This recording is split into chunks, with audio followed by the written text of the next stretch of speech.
차트를 처음 배우면 제일 먼저 듣는 말이 있습니다. 지지와 저항을 찾아라. 그래서 차트에 선을 그으며 지지와 저항을 찾기 시작합니다. 바닥에서 반등이 한번 나오고 한 번 더 그 자리를 지켜주면 여기가 지지선인 것을 알 수 있어서 선을 그을 수 있습니다. 위쪽도 똑같죠. 고점에서 한번 눌림이 나오고 또 한 번 막히면 여기가 저항선이구나. 마찬가지로 선을 그어줍니다. 그리고 지지선에서는 매수, 저항선에서는 매도, 정해진 공식처럼 자리를 잡고 기다립니다. 가격이 저항선 근처까지 서서히 올라오고 저항받는 음봉 캔들이 나옵니다. 역시 여기에서 막히는구나 확신이 생기고 매도를 딱 눌러줍니다. 근데 갑자기 강한 양봉이 저항선을 그대로 뚫어버립니다. 가격은 브레이크 없이 위로 쭉 치고 올라가요.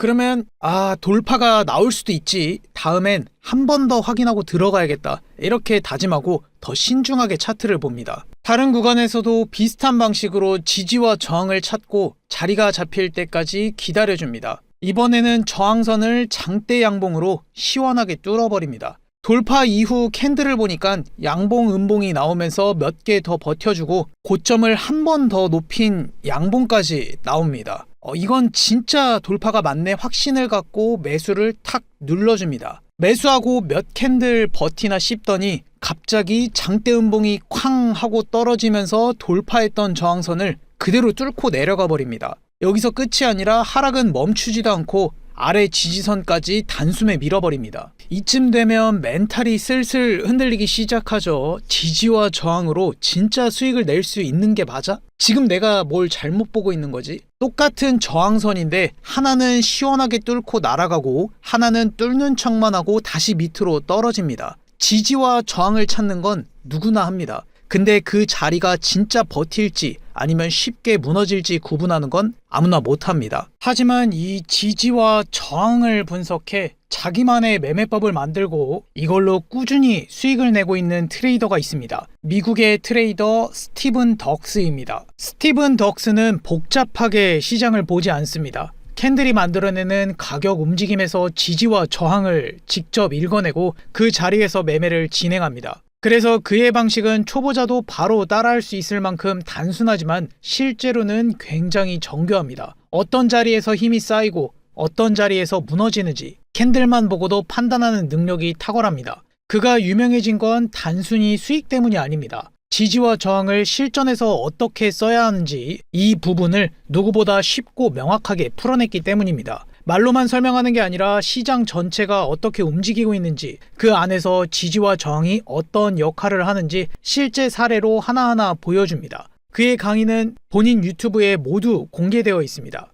그리고 매달 자신의 수익도 직접 인증합니다. 계좌 캡처부터 거래 내역까지 숨김없이 그대로 보여줍니다. 그래서 이 사람이 말하는 게 진짜로 실제로 통하는 방법이구나. 이 신뢰가 자연스럽게 쌓입니다. 스티븐은 유튜브나 온라인에서만 활동하는 게 아니라 오프라인에서도 직접 세미나를 진행하면서 전 세계 트레이더들과 소통하고 있습니다. 이 세미나에서 다루는 질문들은 정말 핵심을 찌릅니다. 똑같은 저항선인데 왜 어떤 건 뚫리고 어떤 건 안 뚫리는지, 돌파처럼 보였는데 왜 다시 안으로 말려 들어오는지, 리테스트에서 어떻게 들어가야 손익비가 좋아지는지. 스티븐은 이런 질문들을 실제 차트를 띄워놓고 캔들 하나하나 움직임을 짚어가며 설명합니다. 그래서 듣는 사람들이 그래서 여기서 뚫리고 여기서는 다시 눌리는구나. 이걸 눈으로 바로 이해할 수 있습니다. 스티븐 덕스는 항상 이렇게 말합니다. 가격은 오르거나 내리거나 둘 중 하나다. 중요한 건 그게 어디서 막히고 어디서 뚫리는지다. 오늘은 스티븐 덕스가 실제로 사용하는 지지 저항 매매법 그리고 지지와 저항 자리에서 나오는 움직임들을 하나씩 설명해 드리겠습니다.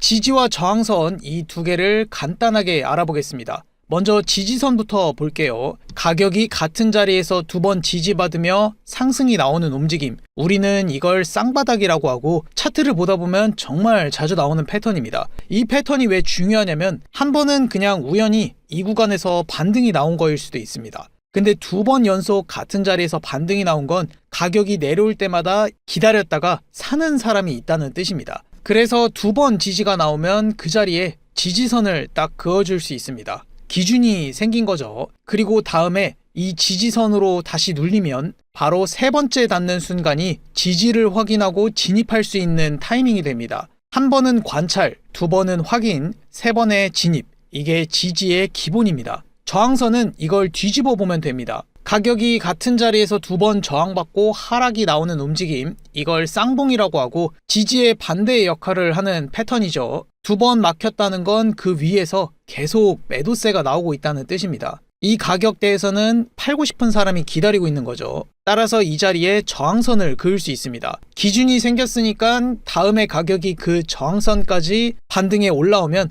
바로 진입하는 타이밍입니다. 참고로 지지선은 영어로 서포트, 저항선은 레시스턴스라고 합니다. 차트 분석할 때 기본적으로 사용되는 용어니까 알아두면 좋습니다. 여기서 한 발 더 나아가 볼게요. 지지와 저항은 지금처럼 수평선에서만 작용하는 게 아니에요. 기울어진 추세선에서도 동일하게 나타납니다. 가격의 저점이 점점 높아지면 그 저점들을 쭉 이으면 상승 추세선이 되는데 이 선도 수평선과 똑같이 작용해요. 눌림이 나와서 상승 추세선에 닿으면 거기서 매수가 들어오며 다시 반등이 나옵니다. 하락 추세선은 반대겠죠. 가격의 고점이 점점 낮아지면서 그 고점들을 이어주면 하락 추세선이 만들어지죠. 되돌림 반등이 나와서 이 선에 닿으면 매도세가 기다리고 있어서 하락이 나옵니다. 결국 수평선이든 기울어져 있든 지지와 저항의 원리는 똑같습니다. 선이라는 기준하에 가격은 반응하고 그 반응을 읽는 게 우리가 할 일이에요. 이제 실제 차트에서 직접 지지와 저항을 찾아보겠습니다. 우선 지금 화면을 보면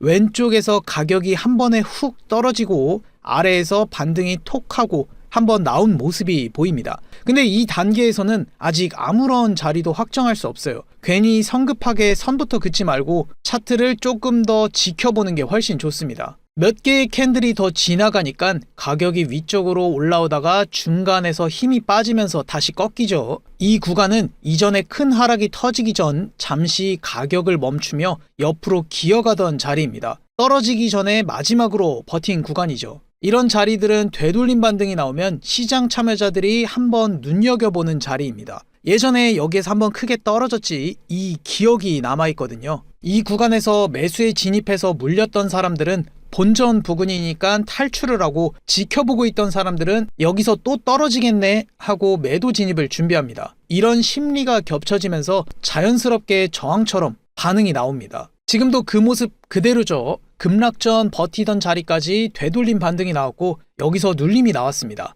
이런 패턴은 실전에서 자주 나오니까 나중에 차트를 볼 때 한번 적용해 보시길 바랍니다. 급락전에 횡보했던 구간으로 되돌림 반등이 나오면 저항으로 작용할 가능성이 높다. 이거 하나만 기억해 두셔도 쓸모가 많습니다. 자, 이제 다음 움직임을 볼게요. 가격이 다시 아래로 한 번 더 밀립니다. 그리고 이전에 반등이 한번 나왔던 지점까지 딱 내려왔죠. 여기서 심리를 생각해보면 여기는 반등이 한번 나왔던 자리지 이렇게 하고 매수에 진입하는 시장 참여자들이 있습니다. 그리고 위에서 매도에 들어갔던 사람들은 여기쯤에서 익절을 하겠죠. 다음 캔들을 보니 장대 양봉으로 빡 하고 상승이 나오죠. 밑에서 매수세가 쭉 들어 올리면서 상승이 나온 겁니다. 이제 슬슬 느낌이 잡힙니다. 아, 이 자리는 누가 지키고 있네. 한 번은 우연일 수 있어요. 근데 두 번은 우연이 아닙니다. 누군가 이 자리를 지키고 있다는 뜻입니다. 그래서 지금이 바로 수평선을 그을 타이밍입니다. 이제부터 여기를 지지선으로 보겠다. 기준을 세우는 거죠. 이런 기준이 생기면 시나리오를 만들 수 있습니다. 지지선으로 눌림이 나오면 매수를 준비하겠다. 이런 계획이 세워지는 거죠. 가격이 위아래로 출렁거리다가 다시 지지선으로 훅 내려오죠. 여기서 진입하실 때는 다음 캔들 마감까지 한 번 더 확인하는 게 안전합니다. 다음 캔들에서 밑꼬리를 달고 마감하는 양봉이 나왔습니다. 이게 바로 여기서 진짜 힘이 들어온다는 신호입니다. 이때 매수에 들어가면 됩니다. 요약하면 지지 확인, 선 긋기, 지지받은 양봉 확인, 진입, 이 순서가 자연스럽게 이어질 때 들어가는 겁니다. 지지선 하나만 믿고 먼저 뛰어가는 게 아니라 거기서 실제로 힘이 살아있는지 한 번 더 눈으로 확인하고 들어가는 거죠. 이제 매수를 잡았으면 다음엔 뭘 봐야 할까요? 익절 포인트죠. 어디쯤에서 저항이 나올까요? 바로 하락이 나온 고점입니다. 여기서도 사람들의 심리를 생각해보면 이 근처에서 물렸던 사람들은 드디어 본전이다, 이번엔 빠져야지 하고 손절을 하고, 수익 중인 사람들은 여기서 한번 막힐 수 있겠는데 하고 익절을 합니다. 이런 심리가 모이는 자리라서 저항이 나오기 쉬운 거예요. 그리고 이 자리는 정확한 지점을 맞출 필요는 없고 근처에 오면 시장이 반응을 할 수 있으니 미리 대비만 하고 있으면 됩니다. 차트를 좀 더 넘겨보겠습니다. 가격이 지지선에서 쭉 올라오다가 갑자기 음봉 하나가 툭 떨어지며 힘이 꺾입니다. 여기 이 자리는 하락이 시작됐던 그 가격대죠. 이런 자리에서는 대부분 한번 털어야겠다, 이렇게 생각하시면 됩니다. 그래서 익절은 이 구간에서 해주는 게 좋습니다. 그런데 바로 여기에서 매도에 진입하냐? 아직은 아니죠. 왜냐하면 이 자리는 아직 한 번밖에 저항이 확인되지 않았거든요. 아까도 말했죠. 한 번은 우연일 수도 있다. 저항도 똑같습니다. 두 번 막혀야 진짜입니다. 그래서 지금은 매도 진입이 아니라 보유 중인 매수 포지션만 익절하는 자리입니다. 자, 이제 익절까지 끝냈으니 다음 움직임을 볼게요. 가격이 고점을 살짝 넘기긴 했지만 힘이 오래가지 못하고 다시 눌렸습니다. 이제 저항이 두 번 확인됐습니다. 두 번이면 이제 모두가 의식하는 저항이 됩니다. 그래서 여기에 저항선을 그어줍니다. 이제 기준이 생긴 거죠. 차트를 넘겨보면 되돌림 반등이 나오며 저항선까지 가격이 올라왔습니다. 그렇다고 바로 매도? 그건 너무 성급하죠. 아까도 말했죠. 다음 캔들까지 확인해야 한다고. 다음 캔들에서 저항선 밑으로 밀리며 음봉으로 마감됐죠. 바로 이 자리에서 매도에 들어가면 됩니다. 그리고 눌림이 나오기는 했는데 아래로 더 떨어지진 않고 오히려 버티죠. 그리고 다음 캔들에서 저항선을 향해서 장대 양봉이 빡 하고 올라옵니다. 이런 움직임은 아래쪽으로 누르는 힘보다 위쪽 힘이 훨씬 센데, 이렇게 해석하시면 됩니다. 이럴 땐 매도 관점을 유지하는 게 아니라 일단 지켜봐야 합니다. 그리고 다음 캔들을 보시면 저항선을 돌파했어요. 그리고 캔들이 3개나 저항선 위에서 마감을 했습니다. 여기서 중요한 개념을 하나 알려드리겠습니다. 양봉 3개가 연속으로 터지면 당연히 강한 돌파죠. 근데 꼭 양봉이 아니어도 괜찮습니다. 캔들 3개만 저항선 위에서 버텨주면 그것만으로도 돌파로 해석할 수 있습니다. 이 자리를 이제 밟고 서겠다라는 시장의 의지가 드러난 거죠. 만약 매도 포지션에 들어간 상태였다면 이런 상황에서 손절을 해야 합니다. 돌파가 성립된 상태에서 매도가 묶여 있으면 정말 위험해집니다. 심지어 다음 캔들에서 이전 3개 캔들보다 고점을 더 높여버린 양봉이 나왔죠. 이 순간부터는 저항 돌파가 완전히 확정된 겁니다. 근데 여기서 많은 분들이 실수를 합니다. 방금 손절했으니까 이 자리를 놓치면 안 돼, 이러면서 바로 매수 버튼을 누르는 거거든요. 이게 가장 위험한 타이밍입니다. 손절을 했다는 건 이미 한번 흐름을 놓쳤다는 뜻이고, 이럴 때일수록 마음이 급해집니다. 그래서 이 자리에서 해야 할 선택은 바로 따라붙는 게 아니라 한 템포 쉬어가는 겁니다. 시장은 계속 움직이니까 기회는 또 옵니다. 바로 뒤쫓아 가기보다는 다음 근거가 잡히는 자리를 기다리는 게 훨씬 좋습니다. 다음 움직임을 보니 돌파 이후 상승이 한 번 더 이어집니다. 이 정도로 올라온 자리라면 이전 저항선은 이제 완전히 성질이 바뀌게 됩니다. 더 이상 위에서 누르는 자리가 아니고 아래서 받쳐주는 자리가 되는 겁니다. 이걸 지지와 저항의 반전, 영어로는 SR 플립이라고 합니다. 근데 상승이 계속 이어지지 않고 눌림이 나오는데 정확히 어디까지 내려왔죠? 방금 돌파했던 그 자리, 이전에 저항이었지만 지금은 지지로 바뀐 그 자리입니다. 여기서 심리를 한번 생각해보면 이전에 이 자리에서 물렸던 사람들은 가격이 다시 이 선을 찍으면 본전으로 와서 털어냅니다. 반대로 돌파를 보고 기다렸던 사람들은 드디어 눌림이 나왔다 하며 새로 진입하죠.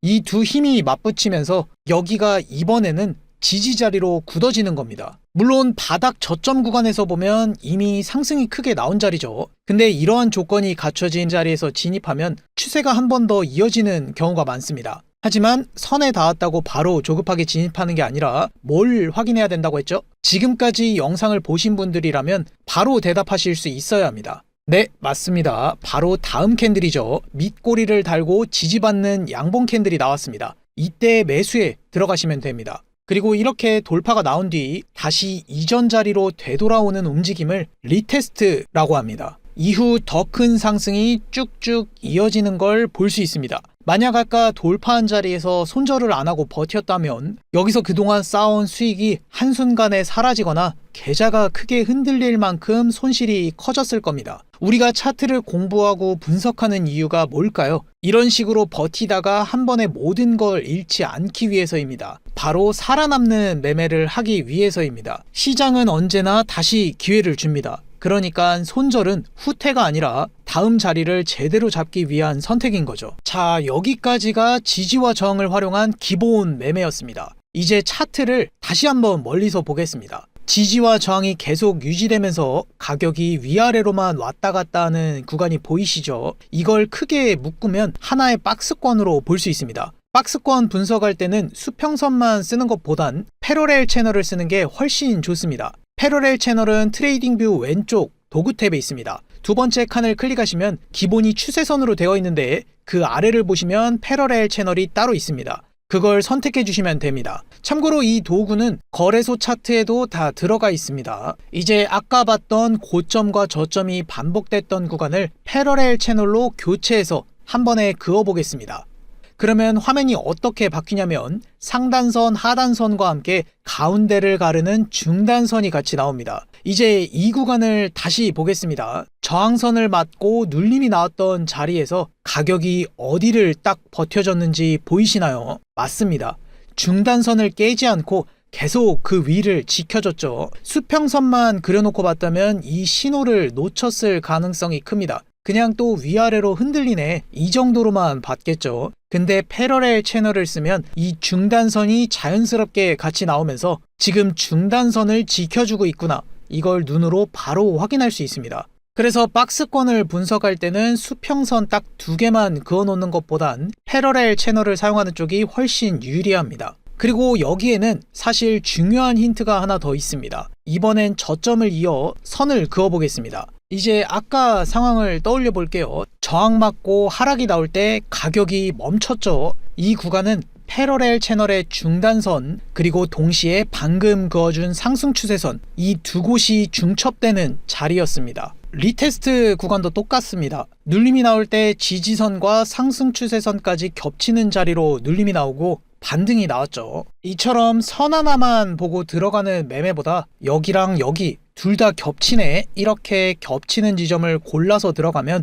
훨씬 안전하고 승률도 더 좋아집니다. 자, 앞서 봤던 것처럼 가격이 고점과 저점을 유지하며 횡보하는 구간이 보이면 박스권으로 파악할 수 있습니다. 그럼 이 박스권에서는 어떻게 매매를 하는 게 유리할까요? 저항 부근에서는 매도, 지지 부근에서는 매수를 준비하고 손절은 박스권 상단과 하단을 벗어나는 구간으로 설정하면 되겠죠. 손절한 설정 구간이 깨지면 내가 생각한 그림은 틀린 거다, 기준을 딱 정해두는 겁니다. 지지선 하단을 손절로 잡고 매수에 들어갔는데 박스권 하단을 이탈하며 하락이 나왔고 손절까지 터졌습니다. 이제 되돌림 반등이 나오면 깨진 지지 구간은 저항으로 바뀌어 하락을 이어가야겠죠. 지지가 깨지면 저항, 다들 알고 있는 공식입니다. 다음 움직임에서 이전 지지 구간에서 살짝 저항이 나오긴 했지만 거기서 꺾이지 않고 오히려 박스 안을 뚫고 들어오며 그대로 상승해버리는 경우가 있습니다. 이걸 속임수 움직임,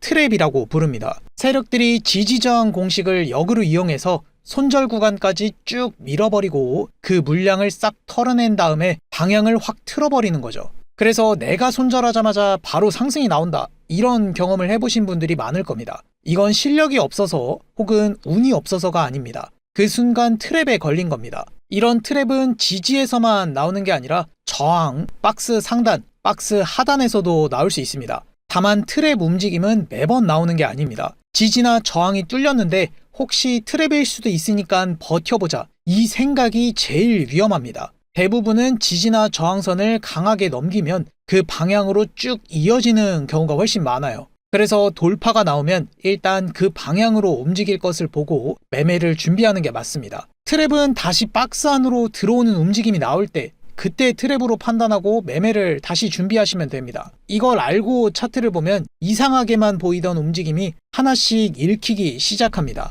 이제 실제 차트에서 박스권 움직임과 트랩을 살펴보겠습니다. 이 구간을 보면 가격이 아래에서는 버텨주고 위에서는 저항받는, 딱 봐도 위아래로 막혀있는 느낌입니다. 이런 구간이 바로 박스권이에요.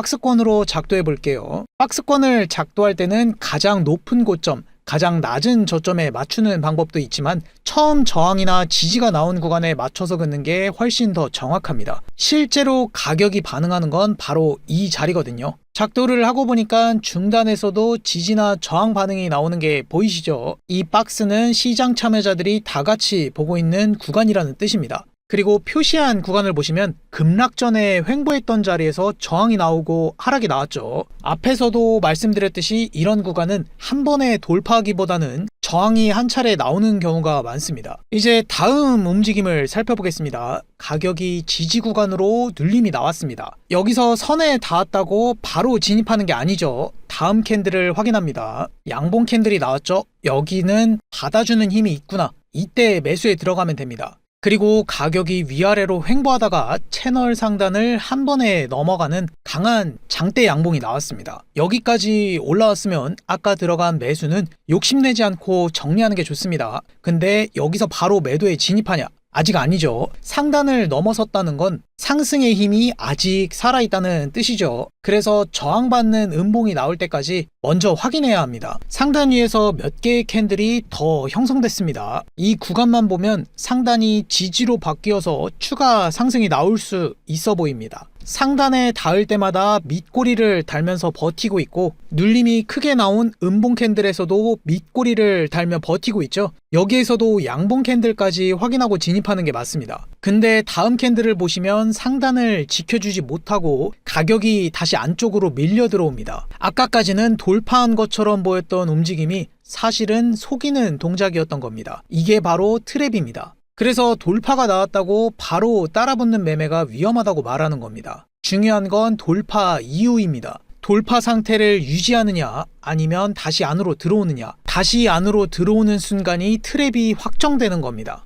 트랩이 나오고 다음 캔들을 보시면 중단까지 한 번에 밀어버리는 장대 음봉이 나왔습니다. 트랩이 나오면 이렇게 힘이 강하게 실리는 경우가 많아요. 그래서 트랩이 나오면 다음 포지션을 한 번 더 신중하게 진입하는 게 좋습니다. 왜냐하면 트랩은 세력이 의도적으로 손절 구간까지 흔든 다음에 방향을 틀어버리는 움직임이거든요. 그만큼 힘이 실렸다는 뜻이죠. 그래서 지지선 부근에서 양봉 캔들이 나왔지만 이전 저점이었던 구간을 상승 돌파하기 전까지는 계속 하락이 지속된다고 볼 수 있어요. 다음 움직임에서 지지선을 크게 하락이 탈해 지지선이 저항선으로 바뀌며 하락이 쭉 이어지는 리테스트 하락까지 나왔습니다. 트랩 움직임 이후에는 그 물량이 추세 방향으로 쏠리면서 추세가 훨씬 길게 이어지는 경우가 많습니다. 그럼 이런 트랩 움직임을 구분하는데 도움이 되는 방법은 없을까요? 여기서 바로 활용할 수 있는 게 이동평균선입니다. 이동평균선은 일정 기간 동안의 가격 평균을 보여주는 선이에요. 간단하게 보면 캔들이 이평선 위에 있으면 상승 추세에 아래에 있으면 하락 추세로 볼 수 있습니다. 그럼 아까 트랩이 나온 구간을 살펴보겠습니다. 여기에 200일 장기 이동평균선을 켜보면 가격이 2평 아래에서 움직이고 있고 이평선 자체도 아래로 기울어져 있습니다. 위에서 계속 눌러오는 느낌이죠. 이런 상태를 역배열이라고 합니다. 역배열 구간에서는 상승이 나와도 이평선에서 저항받고 다시 눌리는 경우가 많아요. 그래서 아까 박스권 상단을 돌파했을 때도 이평선이 위에서 천장처럼 눌러주고 있었고 살짝 돌파는 했지만 아래로 잠기면서 트랩이 되면서 하락이 이어졌던 거죠. 그럼 비교를 위해 다른 구간과 함께 보겠습니다.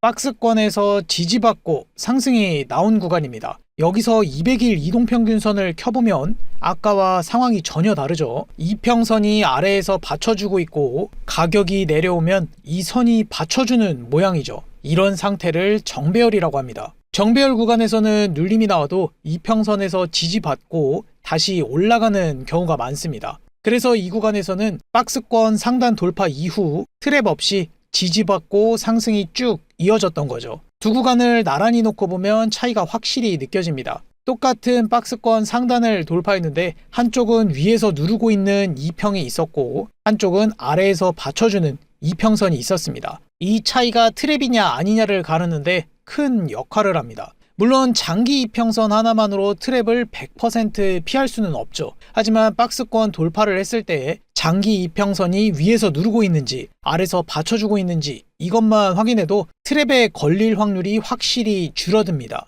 지금 설명드린 박스권 매매 실전 매매 전략은 무료로 공유해드리는 박스 정복 전자책에 디테일하게 정리되어 있으니 지표를 신청하실 때 함께 받아보시길 바랍니다. 여기까지 스티븐 덕스의 박스권 매매 전략에 대해 알아봤습니다. 실제로 매매를 하다 보면 박스권을 매번 직접 파악하고 긋는 게 쉽지는 않습니다. 그리고 돌파가 나왔을 때 이게 진짜 돌파인지 트랩인지 구분하는 것도 어렵죠. 그래서 스티븐 덕스는 이런 부분을 자동으로 표시해주는 지표를 만들었습니다. 지표의 이름은 박스 스캐너입니다. 박스 스캐너는 횡보 조건이 갖춰지면 박스권을 자동으로 그려주고 돌파나 이탈이 나오면 신호가 표시됩니다. 리테스트 조건이 갖춰지면 차트에 표시가 되고 이동평균선까지 함께 포함되어 있어 트랩 여부를 판단하는 데 더 신중하게 매매를 할 수 있습니다. 말 그대로 박스권 매매를 할 때 필요한 핵심 요소를 지표 하나가 다 챙겨주는 거죠.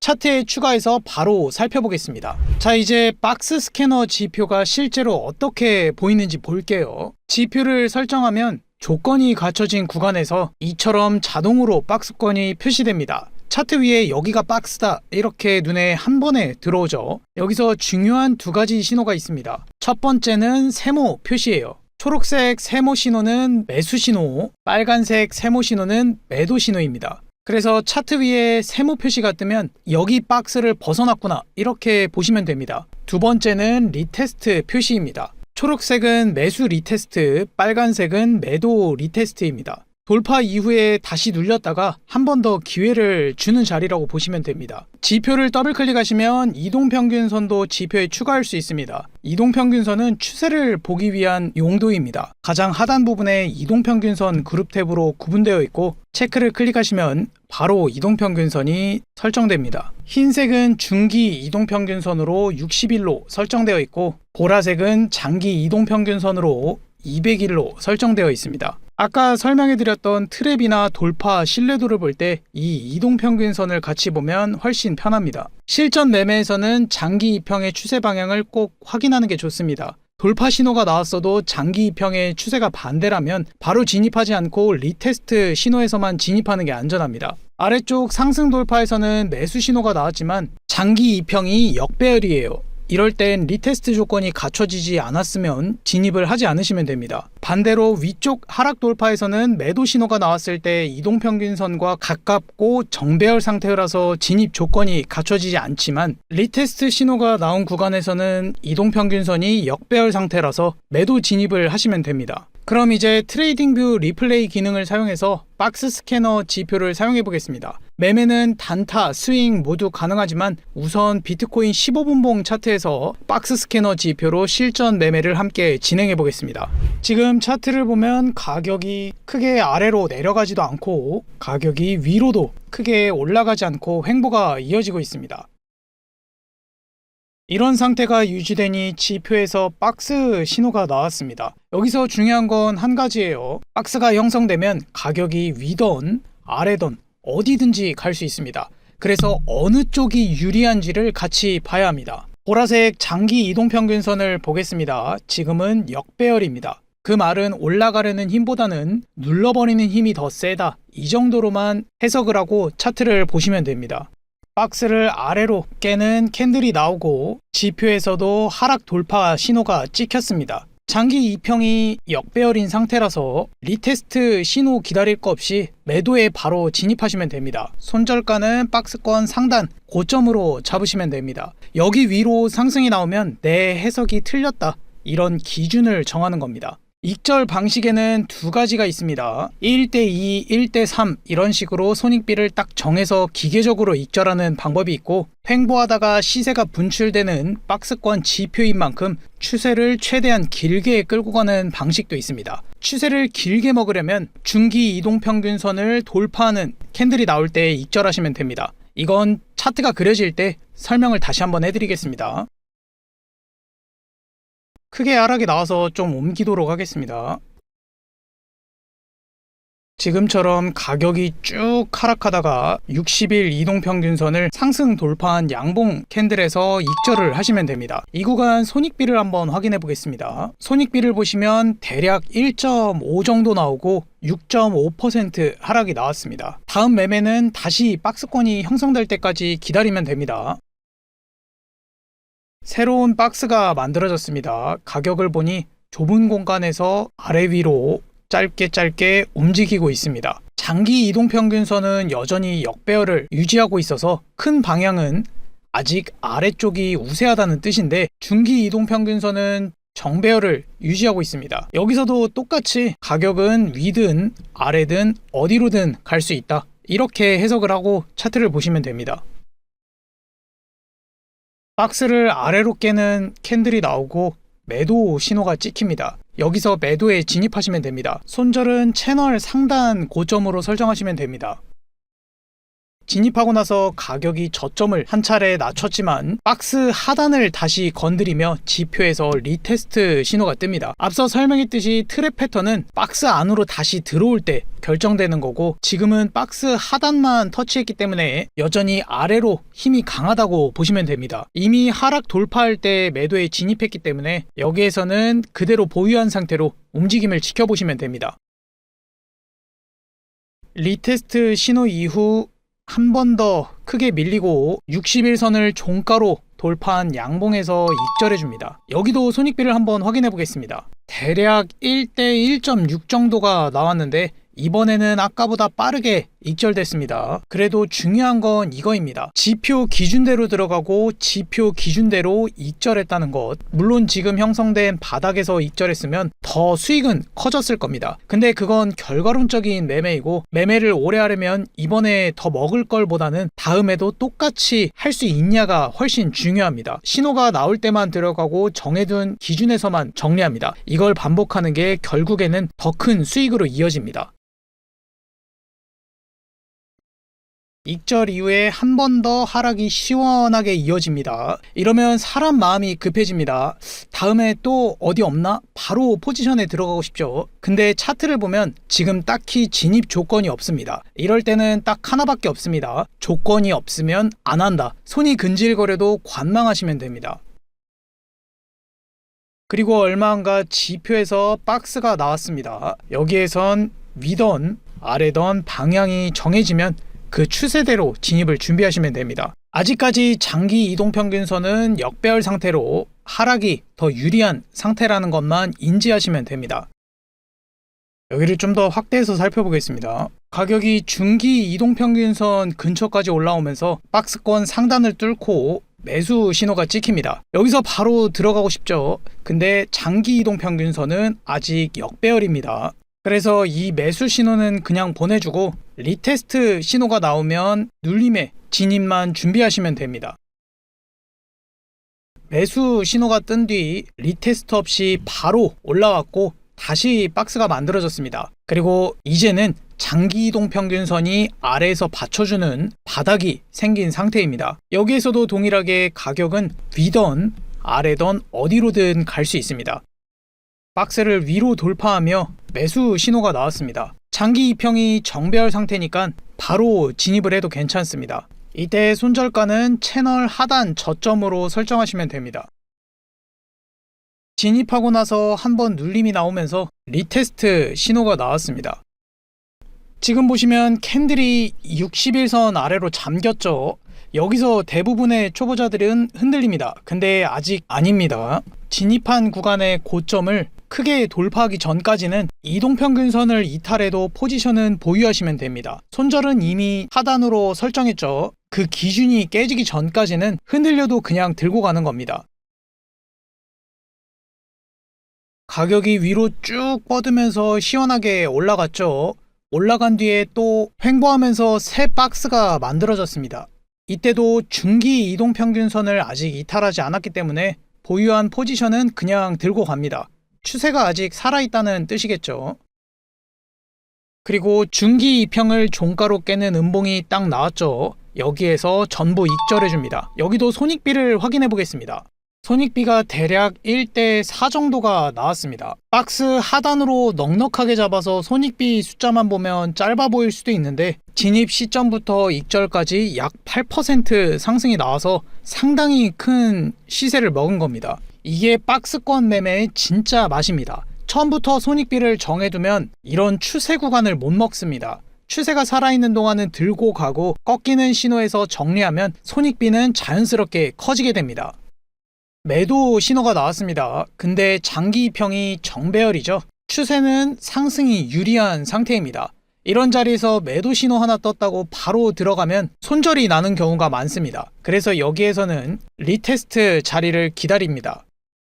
가격이 한번 눌렸다가 되돌림 반등이 나오면서 리테스트 신호가 나왔습니다. 여기서 매도에 진입합니다. 손절은 박스 상단 고점으로 설정하고 익절 기준은 리테스트 신호가 나온 저점을 크게 이탈하기 전까지는 중기 이동평균선을 돌파하더라도 손절가를 설정해뒀기 때문에 그 기준이 깨지기 전까지는 포지션을 들고 가면 됩니다. 진입 이후 하락이 한 차례 크게 나오고 횡보하면서 새 박스가 만들어졌습니다. 지금은 장기 입형이 역배열 상태니 하락 쪽으로 다시 기울었다고 보시면 됩니다. 그리고 박스권을 하락 돌파하면서 매도 신호가 떴죠. 이미 포지션을 보유하고 있기 때문에 이 신호는 하락이 아직 끝난 게 아니구나, 한 번 더 눌릴 힘이 남아 있겠구나, 이렇게 해석을 하시면 됩니다. 그리고 여기에서 중기 이동평균선을 종가로 넘기는 양봉이 나옵니다. 여기에서 전부 익절을 해줍니다. 여기도 손익비를 한번 살펴보겠습니다. 손익비를 보면 대략 1대 3 정도 나왔네요. 손익비 숫자만 보면 직전 매수보다 낮아 보이는데 진입 시점부터 익절까지 8.6% 하락이 나왔습니다. 오늘 매매 중에 가장 큰 수익을 실현한 구간입니다. 이 매매에서 중요한 건 계속 똑같이 매매를 진행했다는 겁니다. 신호 확인, 장기 입형 방향 확인, 리테스트가 필요한 자리는 기다림, 손절은 박스 바깥, 익절은 중기 입형 기준, 이걸 반복하면 감정적인 매매가 아니라 기준을 확인하는 매매가 됩니다. 진입한 전체 구간을 한번 보겠습니다. 총 4번 매매를 했고 손절 없이 매도 3번, 매수 1번 매매를 진행했습니다. 박스 스캐너의 가장 큰 장점은 매매 방식이 어렵지 않다는 겁니다. 지표에서 박스권 구간을 자동으로 그려주고 돌파나 이탈이 나오면 신호를 표시해주고 심지어 리테스트 자리까지 알려줍니다. 박스 스캐너 지표를 사용하면 초보자분들도 손쉽게 매매를 이어갈 수 있습니다.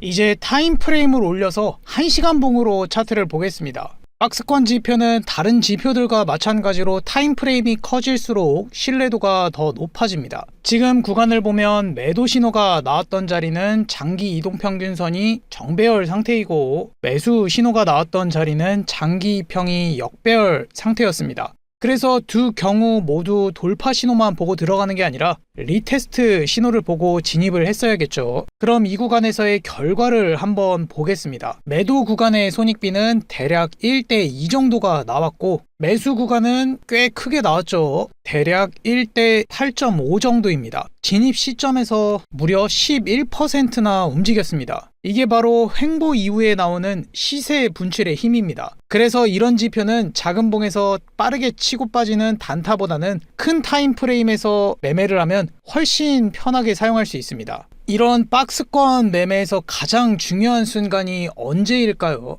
바로 돌파나 이탈이 나오는 그 타이밍입니다. 근데 솔직히 박스권 구간을 계속 보고 있으면 오히려 매매가 꼬이는 경우가 많아요. 가격이 위로 올라갔다가 내려가니까 조마조마해지고 괜히 손이 먼저 나가거든요.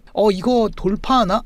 다시 내려오네. 들어갈까 말까. 이러다가 정작 진짜 돌파가 나올 때는 지쳐서 자리를 비운 상태인 경우가 많습니다. 그래서 박스권 매매는 오히려 돌파나 이탈 타이밍에만 차트를 보는 게 훨씬 좋습니다. 신호가 뜰 때만 확인하고 나머지 시간은 다른 일을 하는 거죠. 그래서 박스 스캐너는 알람 설정이 가능하도록 지표를 만들었습니다. 매수 돌파 신호, 매도 이탈 신호, 리테스트 신호까지 전부 알람으로 받을 수 있습니다. 설정만 해두시면 차트를 계속 보고 있지 않아도 핸드폰으로 바로바로 알람이 옵니다. 일하면서도 이동하는 중에서도 잠깐 자리를 비울 때도 타이밍을 놓칠 일이 훨씬 줄어듭니다. 조마조마하게 차트를 붙들고 있을 필요 없이 신호가 올 때마다 확인을 하면 됩니다. 이게 바로 박스권 매매를 편하게 하는 방법입니다. 오늘은 박스 스캐너를 활용한 매매 전략에 대해 알아봤습니다. 이 지표는 트레이딩뷰에 기본으로 제공되는 지표가 아니고 스티븐 덕스의 공식 홈페이지에서 매월 $1,000, 원화로 140만 원 정도 결제를 해야만 사용할 수 있는 유료 지표입니다. 제가 직접 결제를 해서 이 지표를 받아왔고 코드를 수정해서 여러분들도 사용할 수 있도록 배포 가능한 형태로 만들어놨습니다. 구독자분들께는 이 지표를 무료로 공유해드리겠습니다. 박스 스캐너 지표와 박스 매매법을 정리한 박스 정복 전자책을 공유받고 싶으신 분들은 영상 고정 댓글에 있는 카카오톡 링크를 통해 접속하시고 채팅창에 3 박스 스캐너를 입력하시면 구독자 확인 후 자료를 공유해드리겠습니다. 고정 댓글 차트고릴라 링크를 클릭하시면 공유받은 지표 알람 설정하는 방법을 1분 안에 확인하실 수 있습니다. 공개 텔레그램을 클릭하시면 실시간 매매 전략과 타점까지 함께 공유받으실 수 있습니다. 오늘 영상에서 궁금한 점이나 필요한 강의 주제가 있으신 분들은 댓글로 남겨주시고 오늘 영상이 도움이 되셨다면 좋아요와 구독, 알람 설정까지 부탁드립니다. 지금까지 차트고릴라였습니다. 감사합니다.